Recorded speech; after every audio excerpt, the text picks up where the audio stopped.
blanche à la partie ancien canadien, ancien nordique. Des autocollants promotionnels seront distribués et un site Internet sera mis en ligne d'ici Noël pour vendre des places dans un nouveau Colisée. Jusqu'à maintenant, les promoteurs ont réussi à vendre plus de 1000 sièges et 34 salons pour un total de 5,3 millions.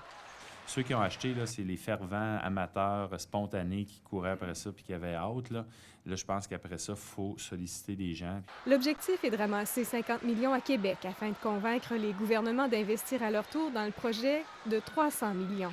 On souhaiterait que la Ville participe ensuite pour 50 millions, puis Ottawa et Québec pour 100 millions chacun. Mais est-ce réaliste en temps de crise? Je pense qu'ils sont très ouverts. Je trouve que c'est prématuré présentement de m'asseoir avec peu importe le palier de gouvernement pour leur demander quelque chose en leur disant « Voulez-vous me donner ça, je suis 50 millions ?» alors qu'on ne l'a pas 50 millions. Je pense que on se rappelle la base du projet, c'est la population, les entreprises de Québec qu'il faut qu'ils démontrent qu'ils veulent avoir un amphithéâtre. Et leur projet serait de construire un amphithéâtre en bois et en acier, comme ça a été fait dans d'autres grandes capitales. Et cela, même si l'utilisation de bois risque de coûter plus cher. Oui, actuellement, c'est plus dispendieux d'utiliser le bois dans les constructions de grande portée.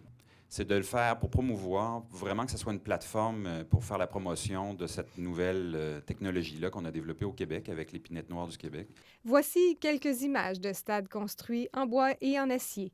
Les promoteurs présenteront la maquette pour leur projet de Colisée renouvelé en février. Guylaine Bussière, Radio-Canada, Québec.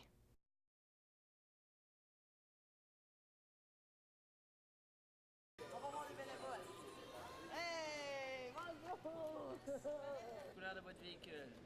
C'est un cavalier bleu. Nez rouge, qu'est-ce que tu fais là, nez rouge? Nez rouge, tu me déranges. OK.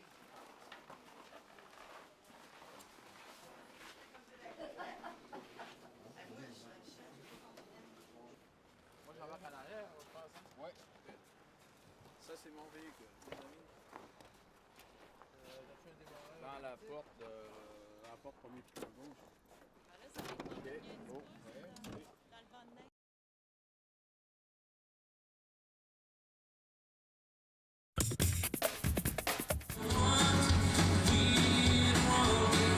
Sylvain Cossette est au Capitole pour toute la période des fêtes avec son spectacle Keep on Rockin'.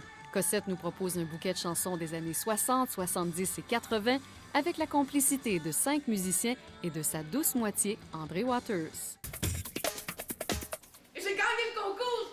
Des textes forts écrits par des adolescents et joués par des comédiens professionnels, pas de doute, les Urbains sont de retour. On plongera dans le monde de l'adolescence avec plaisir, samedi soir 19h au Théâtre des Gros-Becs.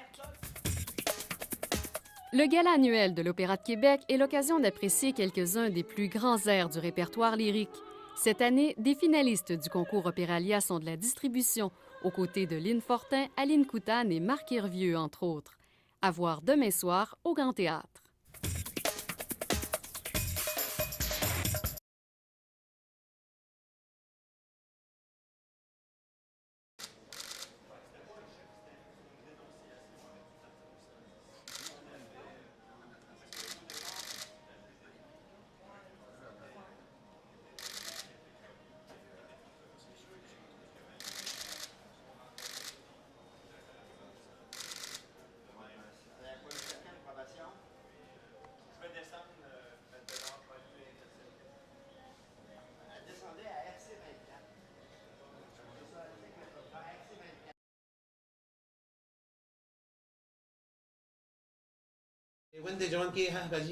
Le chef des Inuits de Bétiamit, Raphaël Picard, n'est plus seul dans sa lutte judiciaire contre les gouvernements.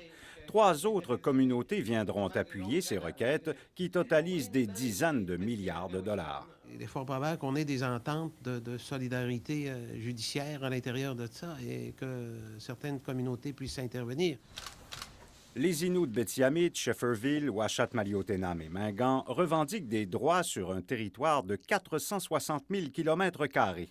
Plus question de subir les développements miniers ou hydroélectriques sans toucher leur juste part.